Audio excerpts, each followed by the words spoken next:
എല്ലാ ഉദ്യോഗാർത്ഥികൾക്കും talent അക്കാഡമിയുടെ online content സെക്ഷനിലേക്ക് സ്വാഗതം.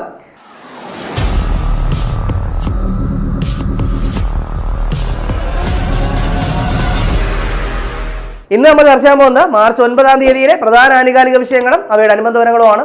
അപ്പോൾ ഈ ക്ലാസ്സുമായി ബന്ധപ്പെട്ട നോട്ടുകൾ ടാലന്റ് അക്കാഡമി ടെലിഗ്രാം ചാനലും അതുപോലെ തന്നെ വാട്സ്ആപ്പ് ഗ്രൂപ്പിൽ ലഭ്യമാണ്. അതുപോലെ ഈ ക്ലാസ്സുമായി ബന്ധപ്പെട്ട എക്സാമുകൾ നിങ്ങൾക്ക് നെയ്യാർ ആപ്പ് വഴി എഴുതി പരിശീലിക്കാവുന്നതാണ്. അപ്പോൾ ഡിസ്ക്രിപ്ഷൻ ബോക്സിലെ ലിങ്ക് വഴി നിങ്ങൾക്ക് ചാനൽ ജോയിൻ ചെയ്യാം. അപ്പോൾ ഇതിന്റെ പ്രധാന ആനുകാലിക വിഷയങ്ങൾ എന്തൊക്കെയാണെന്ന് നമുക്ക് നോക്കാം. LP-UP എക്സാമിന് വേണ്ടി തയ്യാറെടുക്കുന്നവർക്കായി ടാലന്റ് അക്കാഡമി മുൻവർഷ ചോദ്യങ്ങളും അതിന്റെ അനുബന്ധ വിവരങ്ങളും ഉൾപ്പെടുത്തിക്കൊണ്ട് LP-UP PQ റാങ്ക് ഫയൽ പുറത്തിറക്കിയിട്ടുണ്ട്. അപ്പോൾ നിങ്ങളുടെ വീടിനടുത്തുള്ള ബുക്ക് സ്റ്റാളുകൾ വഴിയോ അല്ലെങ്കിൽ e-commerce പ്ലാറ്റ്ഫോമുകളായ ആമസോൺ, ഫ്ലിപ്കാർട്ട് എന്നിവ വഴിയോ അല്ലെങ്കിൽ ടാലന്റ് അക്കാഡമിയുടെ വെബ്സൈറ്റായ talentkerala.com വഴിയോ നിങ്ങൾക്ക് ഇപ്പോൾ ഈ പുസ്തകങ്ങൾ വാങ്ങാവുന്നതാണ്. അപ്പോൾ നമുക്ക് ഇന്ന് ചർച്ച ചെയ്യാനുള്ള ആദ്യത്തെ പോയിന്റ് നോക്കാം. ആദ്യം നമ്മൾ ചർച്ച ചെയ്യുന്നത് ഒരു വേദിയാണ്, അതായത് കേരളത്തിലെ ആദ്യ മാരിടൈം ക്ലസ്റ്ററിന്റെ വേദി. അപ്പോൾ എന്താണ് കേരളത്തിലെ ആദ്യ മാരിടൈം ക്ലസ്റ്ററിന്റെ വേദി എവിടെയാണ്? അത് ചേർത്തല. എവിടെയാണ്? ചേർത്തലയാണ്. അപ്പോൾ ഓർക്കുക, കേരളത്തിലെ ആദ്യ മാരിടൈം ക്ലസ്റ്ററിന്റെ വേദി എവിടെയാണ്? ചേർത്തലയാണ്. അടുത്ത നമുക്ക് നോക്കാനുള്ളത് ഓൾറെഡി നമ്മൾ ചർച്ച ചെയ്തൊരു പോയിന്റ് തന്നെയാണ്, അതായത് സ്വദേശ് ദർശൻ 2.0 പദ്ധതിയിൽ ഉൾപ്പെടുത്തിയിരിക്കുന്ന കേരളത്തിൽ നിന്നുള്ള സ്ഥലങ്ങൾ ഏതൊക്കെയാണ്? അപ്പോൾ സ്വദേശ് ദർശൻ 2.0 പദ്ധതിയിൽ ഉൾപ്പെട്ടിരിക്കുന്ന കേരളത്തിൽ നിന്നുള്ള സ്ഥലങ്ങൾ ഏതൊക്കെയാണ്? അത് കുമരകവും ബേപ്പൂരുമാണ്. ഏതൊക്കെയാണ്? കുമരകവും ബേപ്പൂരുമാണ്. ഇതിൽ കുമരകത്തിന്റെ ഉദ്ഘാടനം എന്ത് ചെയ്തു? ഇന്നലെ കഴിഞ്ഞു. അപ്പോൾ എന്താണ് ഈ ഒരു പദ്ധതി പ്രകാരമുള്ള ഉദ്ഘാടനം എന്ത് ചെയ്തു? ഇന്നലെ കഴിഞ്ഞിട്ടുണ്ടായിരുന്നു. അപ്പോൾ അതുകൊണ്ടാണ് നമ്മൾ എന്ത് ചെയ്തത്? ചർച്ച ചെയ്തത്. അപ്പോൾ എന്തായാലും നമ്മൾ എന്ത് ചെയ്തു? സ്വദേശ് ദർശൻ എന്ന് പറയുന്ന കാര്യം ചർച്ച ചെയ്തു. അപ്പോൾ അതുകൊണ്ട് തന്നെ എന്താണ് സ്വദേശ് ദർശൻ എന്ന് നമ്മൾ അറിഞ്ഞിരിക്കണം. അതായത് ഉത്തരവാദിത്ത ടൂറിസം അതുപോലെ തന്നെ സുസ്ഥിര ടൂറിസം എന്നിവയെ പ്രോത്സാഹിപ്പിക്കുന്നതിന് വേണ്ടിയിട്ടാണ് ഈ ഒരു സ്വദേശ് ദർശൻ എന്ന് പറയുന്ന പദ്ധതി. അപ്പോൾ ആ പദ്ധതിയിൽ അതിനെന്താണ് 2.0 സ്വദേശ് ദർശൻ 2.0 പദ്ധതിയിൽ ഉൾപ്പെട്ടിരിക്കുന്ന കേരളത്തിൽ നിന്നുള്ള സ്ഥലങ്ങളാണ് ഇതൊക്കെ എന്ന് പറയുന്നത് കുമരകവും ബേപ്പൂരും. അതിൽ കുമരകത്തിന്റെ ഉദ്ഘാടനം എന്ത് ചെയ്തു? ഇന്നലെ നരേന്ദ്രമോദി നിർവഹിച്ചിട്ടുണ്ടായിരുന്നു. അടുത്ത നമുക്ക് നോക്കാനുള്ള പോയിന്റ്, ഗണിതശാസ്ത്രജ്ഞനായ സംഗമഗ്രാമ മാധവന്റെ പേരിലുള്ള ഗണിതശാസ്ത്ര പഠന കേന്ദ്രം സ്ഥാപിതമാകുന്നത് എവിടെയാണ്? അപ്പോൾ എന്താണ് ഗണിതശാസ്ത്രജ്ഞനായ സംഗമഗ്രാമ മാധവന്റെ പേരിലുള്ള ഗണിതശാസ്ത്ര പഠന കേന്ദ്രം സ്ഥാപിതമാകുന്നത് എവിടെയാണ്? അത് കല്ലേറ്റുംകര. എവിടെയാണ്? കല്ലേറ്റുംകര എന്ന് പറയുന്ന സ്ഥലത്താണ്. ഇനി കല്ലേറ്റുംകര എന്ന് പറയുന്നത് ഇരിഞ്ഞാലക്കുടയാണ്. എവിടെയാണ് കല്ലേറ്റുംകര എന്ന് പറയുന്നത്? എവിടെയാണ്? ഇരിഞ്ഞാലക്കുടയാണ്. അപ്പൊ ആ ഒരു കാര്യം കൂടി എന്ത് ചെയ്യുക? ജസ്റ്റ് ഒന്ന് ഓർത്തു വയ്ക്കുക. അടുത്ത നമുക്ക് നോക്കാനുള്ളത് ഏറ്റവും പ്രധാനപ്പെട്ട ഒരു പോയിന്റ് ആണ്, അതായത് 2024 വനിതാ ദിനത്തിൽ രാജ്യസഭയിലേക്ക് നോമിനേറ്റ് ചെയ്യപ്പെട്ട എഴുത്തുകാരി ആരാണ്? അപ്പോൾ 2024 വനിതാ ദിനം, നമുക്കറിയാം മാർച്ച് 8 വനിതാ ദിനം. അപ്പോൾ ആ വനിതാ ദിനത്തിൽ രാജ്യസഭയിലേക്ക് നോമിനേറ്റ് ചെയ്യപ്പെട്ട എഴുത്തുകാരി ആരാണ്? അത് സുധാമൂർത്തി. ആരാണ്? സുധാമൂർത്തി. നമുക്കെല്ലാം വളരെയധികം ഫെമിലിയർ ആയിട്ടുള്ള ഒരു പേരാണ്. ആരെന്ന് പറയുന്നത്? സുധാമൂർത്തി എന്ന് പറയുന്നത് 2006 പത്മശ്രീ ലഭിച്ചിട്ടുണ്ട്. ഏതാണ്? 2006 പത്മശ്രീ ലഭിച്ചിട്ടുണ്ട്. അതുപോലെ തന്നെ 2023 പത്മഭൂഷൺ ലഭിച്ചിട്ടുണ്ട്. അപ്പോൾ 2023 പത്മഭൂഷൺ ലഭിച്ചിട്ടുണ്ട്. ഇതിനൊക്കെ പുറമേ ആയിട്ട് ഏറ്റവും പ്രധാനപ്പെട്ട ഒരു പുരസ്കാരം സുധാമൂർത്തിയുമായിട്ട് ബന്ധപ്പെട്ട് നമ്മൾ ചർച്ച ചെയ്തിട്ടുണ്ടായിരുന്നു. എന്താണ്? കേന്ദ്ര സാഹിത്യ അക്കാദമി അവാർഡ്. അതായത് 2023 കേന്ദ്ര സാഹിത്യ അക്കാദമിയിലെ ഇംഗ്ലീഷ് ബാലസാഹിത്യത്തിനുള്ള പുരസ്കാരം ആർക്കായിരുന്നു? സുധാമൂർത്തിക്കായിരുന്നു. അപ്പോൾ 2023 കേന്ദ്ര സാഹിത്യ അക്കാദമി അവാർഡിൽ ഏത് കാറ്റഗറി? ബാലസാഹിത്യം. ഏത് ഭാഷയിലെ? ഇംഗ്ലീഷ് ഭാഷയിലെ സാഹിത്യത്തിനുള്ള പുരസ്കാരം ആർക്കായിരുന്നു? സുധാമൂർത്തിക്കായിരുന്നു. അപ്പൊ ഏത് കൃതിക്കായിരുന്നു പുരസ്കാരം ലഭിച്ചത്? Grand parents bag of stories. എന്താണ്? Grand parents bag of stories എന്ന് പറയുന്ന കൃതിക്കാണ് ആർക്ക്? സുധാമൂർത്തിക്ക് 2023 കേന്ദ്ര സാഹിത്യ അക്കാദമി അവാർഡ് ലഭിച്ചത്. അപ്പൊ ആ ഒരു കാര്യം കൂടി എന്ത് ചെയ്യുക? ഇതിനൊപ്പം ഒന്ന് അപ്ഡേറ്റ് ചെയ്ത് വയ്ക്കുക. അപ്പൊ ഇവിടെ പറഞ്ഞത് ഇതാണ്, 2024 വനിതാ ദിനത്തിൽ രാജ്യസഭയിലേക്ക് നോമിനേറ്റ് ചെയ്യപ്പെട്ട എഴുത്തുകാരിയാണ് ആരെന്ന് പറയുന്നത്? സുധാമൂർത്തി. അടുത്ത നമുക്ക് നോക്കാനുള്ളത് ഒരു ടണലിന്റെ പേരാണ്, അതായത് ലോകത്തിലെ ഏറ്റവും നീളം കൂടിയ ബൈ ലൈൻ റോഡ് ടണൽ. അപ്പോൾ എന്താണ്? ലോകത്തിലെ ഏറ്റവും നീളം കൂടിയ ബൈ ലൈൻ റോഡ് ടണൽ ഏതാണ്? അപ്പോൾ ലോകത്തിലെ ഏറ്റവും നീളം കൂടിയ ബൈ ലൈൻ റോഡ് ടണൽ ഏതാണ്? അത് സെലാ ടണൽ. ഏതാണ്? സെലാ ടണലാണ്. ഇത് ഏത് സ്റ്റേറ്റിലാണെന്ന് ചോദിച്ചു കഴിഞ്ഞാൽ അരുണാചൽ പ്രദേശിലാണ്. എവിടെയാണ്? അരുണാചൽ പ്രദേശിലാണെന്നുള്ള കാര്യം എന്ത് ചെയ്യുക? ഓർത്തു വയ്ക്കുക. അപ്പൊ അരുണാചൽ പ്രദേശിലാണ് ഏത് ടണൽ സ്ഥിതി ചെയ്യുന്നത്? സെലാ ടണൽ സ്ഥിതി ചെയ്യുന്നത്. എന്താണ് ഇതിന്റെ പ്രത്യേകത? നമ്മൾ പറഞ്ഞത് ലോകത്തിലെ ഏറ്റവും നീളം കൂടിയ ബൈ ലൈൻ ടണലാണ് ഇതെന്ന് പറയുന്നത് സെലാ ടണൽ എന്ന് പറയുന്നത്. ഇതിന്റെ ഉദ്ഘാടനം നിർവഹിച്ചത് നരേന്ദ്രമോദിയാണ്. ആ ഒരു കാര്യം ഓർത്തു വയ്ക്കുക. ഇനി അതുപോലെ തന്നെ ഏറ്റവും പ്രധാനപ്പെട്ട കാര്യം, ഇതിന്റെ നിർമ്മാണം ആരായിരുന്നു? ഇതിന്റെ നിർമ്മാണം എന്ന് ചോദിച്ചു കഴിഞ്ഞാൽ ബോർഡർ റോഡ് ഓർഗനൈസേഷൻ ആണ്.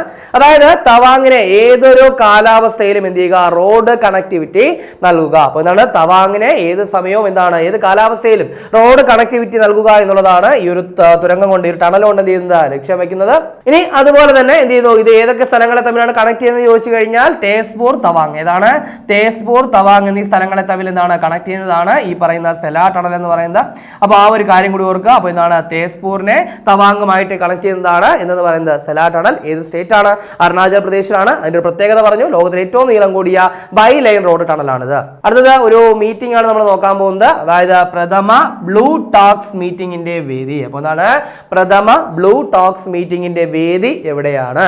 അത് ന്യൂഡൽഹി. എവിടെയാണ്? ന്യൂഡൽഹിയിലാണ് ആദ്യത്തെ ബ്ലൂ ടോക്സ് മീറ്റിംഗിന് വേദിയായതെന്നുള്ള കാര്യം ഓർക്കുക.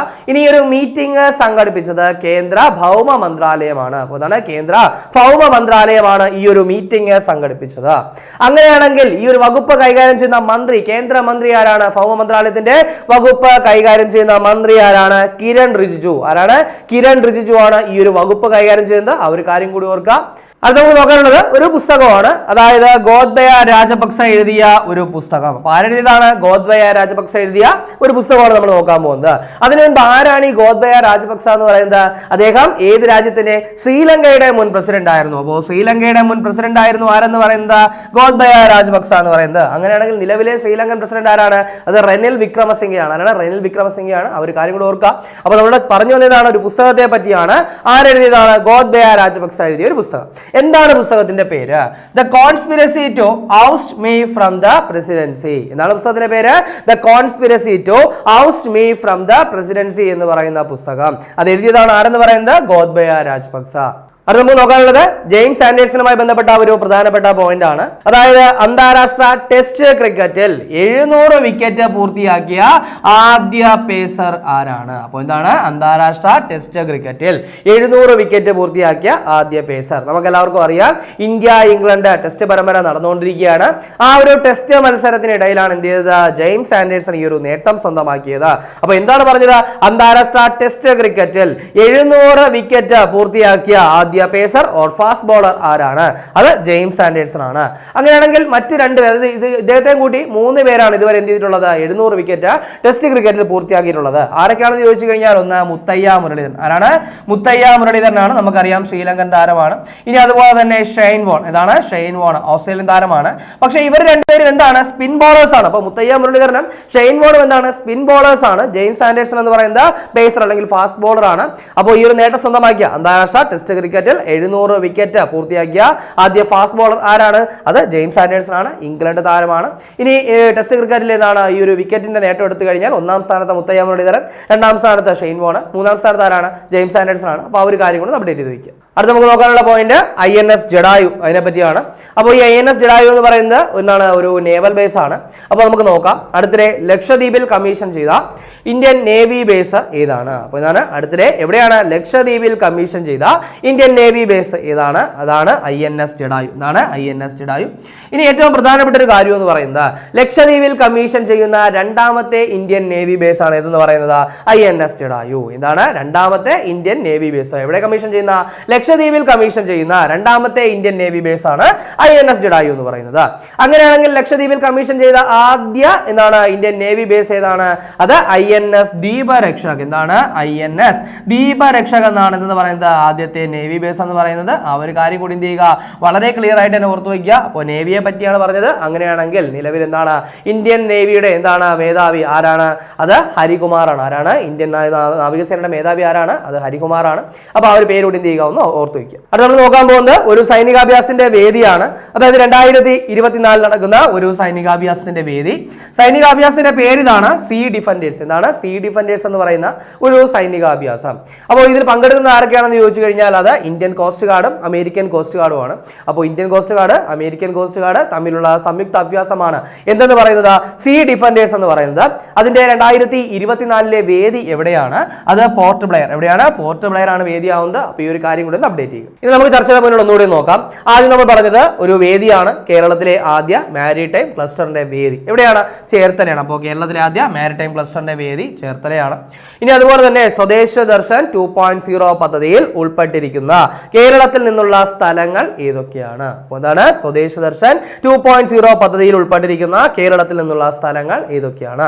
അത് കുമരകവും ബേപ്പൂരും ആണെന്ന് പറഞ്ഞു. കുമരകത്തിന്റെ ഉദ്ഘാടനം കഴിഞ്ഞതുകൊണ്ടാണ് നമ്മൾ എന്ത് ചെയ്തത്, ഇതൊന്നുകൂടി ഒന്ന് ചർച്ച ചെയ്തത്. അതിനുശേഷം പറഞ്ഞ എന്താണ്, ഒരു ഗണിതശാസ്ത്ര പഠന കേന്ദ്രം സ്ഥാപിതമാകുന്നതിനെ പറ്റി ചർച്ച ചെയ്തു. ആരുടെ പേരിലുള്ള? ഗണിതശാസ്ത്രജ്ഞനായ സംഗമഗ്രാമ മാധവന്റെ പേരിലുള്ള ഗണിതശാസ്ത്ര പഠന കേന്ദ്രം എവിടെയാണ് സ്ഥാപിതമാകുന്നത്? കല്ലേറ്റുംകര. എവിടെയാണ്? കല്ലേറ്റുംകരയാണ്. അതിനുശേഷം നമ്മൾ പറഞ്ഞു രാജ്യസഭയിലേക്ക് നോമിനേറ്റ് ചെയ്യപ്പെട്ട ഒരു എഴുത്തുകാരിയുടെ പേര് പറഞ്ഞു. ഒരു പ്രത്യേകത കൂടി പറഞ്ഞു, അതായത് 2024 വനിതാ ദിനത്തിലാണ് എന്ത് ചെയ്തത്, ഇവരെ നോമിനേറ്റ് ചെയ്തത്. അപ്പോൾ 2024 വനിതാ ദിനത്തിൽ രാജ്യസഭയിലേക്ക് നോമിനേറ്റ് ചെയ്യപ്പെട്ട എഴുത്തുകാരി ആരാണ്? സുധാമൂർത്തിയാണ്. നമുക്കറിയാം 2023 പത്മഭൂഷൺ അവാർഡ് ലഭിച്ചിട്ടുണ്ട്. അതുപോലെ തന്നെ 2023 കേന്ദ്ര സാഹിത്യ അക്കാദമി അവാർഡിൽ ഏത് കാറ്റഗറി? ബാലസാഹിത്യം. ഏത് ഭാഷ? ഇംഗ്ലീഷ് ഭാഷയിലുള്ള ബാലസാഹിത്യ പുരസ്കാരം സുധാമൂർത്തിക്ക് ലഭിച്ചിട്ടുണ്ട്. അതുകൂടി എന്ത് ചെയ്യുക, അപ്ഡേറ്റ് ചെയ്യുക. അതിനുശേഷം പറഞ്ഞു ഒരു ടണലിന്റെ പേരാണ്, അതായത് സെലാ ടണൽ. ഏതാണ് സെലാ ടണൽ? ഇത് ഏത് സ്റ്റേറ്റിലാണ്? അരുണാചൽ പ്രദേശ്. അരുണാചൽ പ്രദേശിലാണ് സെലാ ടണൽ. അപ്പോൾ ഇതിന്റെ പ്രത്യേകത കൂടി നമ്മൾ പറഞ്ഞിട്ടുണ്ടായിരുന്നു, ലോകത്തിലെ ഏറ്റവും നീളം കൂടിയ ബൈ ലൈൻ റോഡ് ടണൽ. അപ്പോൾ എന്താണ് ലോകത്തിലെ ഏറ്റവും നീളം കൂടിയ ബൈ ലൈൻ റോഡ് ടണൽ ആണ് എന്ന് പറയുന്നത് സെലാ ടണൽ എന്ന് പറയുന്നത്. അപ്പോൾ അതുകൂടി ഓർക്കുക. അതിനുശേഷം പറഞ്ഞത് മറ്റൊരു പ്രധാനപ്പെട്ട വേദി പ്രഥമ ബ്ലൂ ടോക്സ് മീറ്റിംഗിന്റെ വേദി. എന്താണ് പ്രഥമ ബ്ലൂ ടോക്സ് മീറ്റിംഗിന്റെ വേദി എവിടെയാണെന്ന് പറഞ്ഞു. എവിടെയാണ്? ന്യൂഡൽഹിയാണ്. കാര്യമായിട്ട് ഓർക്കുക. അതിനുശേഷം പറഞ്ഞത് ഒരു പുസ്തകമാണ്, മുൻ ശ്രീലങ്കൻ പ്രസിഡന്റായ ആരാണ്? ഗോതബയ രാജപക്സ. ആരാണ്? ഗോതബയ രാജപക്സ എഴുതിയ ഒരു പുസ്തകം. പുസ്തകത്തിന്റെ പേര് എന്താണ്? The conspiracy to oust me from the presidency. എന്താണ്? The conspiracy to oust me from the presidency എന്ന് പറയുന്ന പുസ്തകം രചിച്ചത് ആരാണ്? ഗോതബയ രാജപക്സയാണ്. അതിനുശേഷം പറഞ്ഞത് ജെയിംസ് ആൻഡേഴ്സണുമായിട്ട് ബന്ധപ്പെട്ട ഒരു കാര്യമാണ്, അന്താരാഷ്ട്ര ടെസ്റ്റ് ക്രിക്കറ്റിൽ. എന്താണ്? അന്താരാഷ്ട്ര ടെസ്റ്റ് ക്രിക്കറ്റിൽ 700 വിക്കറ്റ് പൂർത്തി ആദ്യ ഫാസ്റ്റ് ബോളർ. അപ്പോൾ എന്താണ്? അന്താരാഷ്ട്ര ടെസ്റ്റ് ക്രിക്കറ്റിൽ 700 വിക്കറ്റ് പൂർത്തിയാക്കിയ ആദ്യ ഫാസ്റ്റ് ബോളർ ആരാണ്? James Anderson. ആരാണ്? ജെയിംസ് ആൻഡേഴ്സൺ ആണ്. വളരെ ക്ലിയർ ആയിട്ട് തന്നെ ഓർത്തു വയ്ക്കുക. അതിനുശേഷം നമ്മൾ ചർച്ച ചെയ്ത പോയിന്റ് ഇന്ത്യൻ നേവിയുടെ ഒരു പുതിയ ബേസുമായിട്ട് ബന്ധപ്പെട്ട കാര്യമാണ്, അതായത് അടുത്തിടെ ലക്ഷദ്വീപിൽ കമ്മീഷൻ ചെയ്ത ഇന്ത്യൻ നേവി ബേസ്. അപ്പോൾ എന്താണ് അടുത്തിടെ അഥവാ 2024 ലക്ഷദ്വീപിൽ കമ്മീഷൻ ചെയ്ത ഇന്ത്യൻ നേവി ബേസ് ഏതാണ്? INS ജഡായു ആണ്. ഇനി ലക്ഷദ്വീപിൽ കമ്മീഷൻ ചെയ്യുന്ന രണ്ടാമത്തെ ഇന്ത്യൻ നേവി ബേസ് കൂടിയാണ് INS ജഡായു എന്ന് പറയുന്നത്. അതിനുശേഷം പറഞ്ഞത് ഒരു സൈനികാഭ്യാസം. എന്താണ് പേര് പറഞ്ഞത്? Sea defenders. എന്താണ്? Sea defenders 2024. അതിന്റെ വേദി എവിടെയാണ്? പോർട്ട് ബ്ലെയർ ആണ് വേദി. ആരൊക്കെയാണ് പങ്കെടുക്കുന്നത്? ഇന്ത്യൻ കോസ്റ്റ് ഗാർഡും അമേരിക്കൻ കോസ്റ്റ് ഗാർഡുമാണ് പങ്കെടുക്കുന്നത്. അപ്പോൾ Indian coast guard, American coast guard സംയുക്തമായിട്ട് നടത്തുന്ന അഭ്യാസം എന്താണ് പേര്? Sea defenders. അതിന് 2024 വേദിയാവുന്നത് എവിടെയാണ്? പോർട്ട് ബ്ലെയർ ആണ്. ഇനി കഴിഞ്ഞ ക്ലാസ്സുമായി ബന്ധപ്പെട്ട 2 ചോദ്യങ്ങൾ നൽകുകയാണ്, അതിന്റെ ഉത്തരം കൂടി കമന്റ് ചെയ്യുക. ആദ്യത്തെ ചോദ്യം, നാറ്റോയിൽ അംഗമായ 32ാമത്തെ രാജ്യം ഏതാണ്? എന്താണ് ചോദ്യം? നാറ്റോയിൽ അംഗമായ 32ാമത്തെ രാജ്യം ഏതാണ്? അപ്പോൾ അതിന്റെ options A Sweden, B Finland, C Canada, D Denmark. അപ്പോൾ ഇതിന്റെ ശരി ഉത്തരം കമന്റ് ചെയ്യുക. രണ്ടാമത്തെ ചോദ്യം, അൺടിൽ ആഗസ്റ്റ് എന്ന് പറയുന്ന പുസ്തകത്തിന്റെ രചയിതാവ് ആരാണ് എന്നാണ് ചോദ്യം. Options A Paul Lynch, B Georgi Gospodinova, option C Geetanjali Shree, option D Gabriel Garcia Marquez. അപ്പോൾ ഇതിന്റെ ശരി ഉത്തരം കൂടി കമന്റ് ചെയ്യുക. ഇനി കഴിഞ്ഞ ക്ലാസ് നൽകിയിരുന്ന 2 ചോദ്യങ്ങളുടെ ഉത്തരം കൂടി നോക്കാം. ആദ്യത്തെ ചോദ്യം, മലയാറ്റൂർ സ്മാരക ട്രസ്റ്റിന്റെ 17ാമത് മലയാറ്റൂർ അവാർഡിന് അർഹത നേടിയത് ആര് എന്നാണ് ചോദ്യം. Options A Benyamin, B Sara Joseph, C Sajil Sreedhar, option D VJ James. അപ്പോൾ ഇതിന്റെ ശരി ഉത്തരം ഏതാണ്? ഓപ്ഷൻ ബി ആണ്, സാറ ജെയിംസ് ആണ് എത്രാമത് 17ാമത് മലയാറ്റൂർ അവാർഡിന് അർഹത നേടിയത്. അങ്ങനെയാണെങ്കിൽ 16ാമത് പുരസ്കാരം ആർക്കായിരുന്നു? അത് ബെന്യാമിനാണ്. ഓർക്കുക, 16ാമത് പുരസ്കാരം ബെന്യാമിനായിരുന്നു. അങ്ങനെയാണെങ്കിൽ 15ാമത് പുരസ്കാരം ആർക്കായിരുന്നു? സജിൽ ശ്രീധരനായിരുന്നു. ആർക്കാണ്? സജിൽ ശ്രീധരനായിരുന്നു 15ാമത് പുരസ്കാരം. ഇത് മലയാറ്റൂർ സ്മാരക ട്രസ്റ്റിന്റെ പുരസ്കാരമാണ്. അങ്ങനെയാണെങ്കിൽ മലയാറ്റൂർ ഫൗണ്ടേഷന്റെ പുരസ്കാരം, മലയാറ്റൂർ ഫൗണ്ടേഷന്റെ സാഹിത്യ പുരസ്കാരം, പ്രഥമ സാഹിത്യ പുരസ്കാരം ആർക്കാണ്?